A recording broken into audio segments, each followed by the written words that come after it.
Hiro protesta pigkondusir kan manlaylay na grupo sa syudad ni Naga kasabay kan nangyaring inaugurasyon ni Presidente Bongbong Marcos Jr. Alagad kapulisan nagsagibuman insuhay na aktibidad. Uyan report.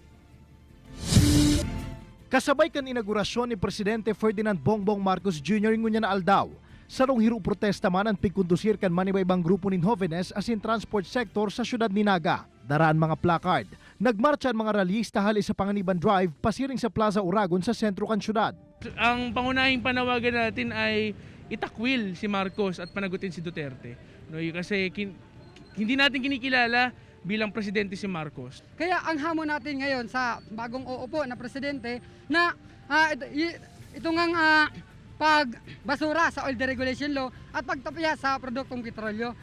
Mientras tanto, kasabay kan ginibong hiro protesta, nagkondusir man insuhay na aktibidad sa pagikan mini concert sa Plaza Rizal, ang Naga City Police Office na parte subutkan sa indang pagpapahiling suporta sa bagong matukaw na presidente.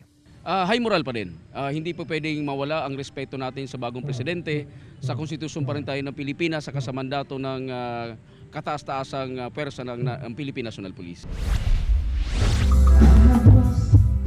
Sa Camarines Norte, nagkondusir man in mini concert ang Camarines Norte Police Provincial Office sa Town Plaza kan Banwaan in Daet.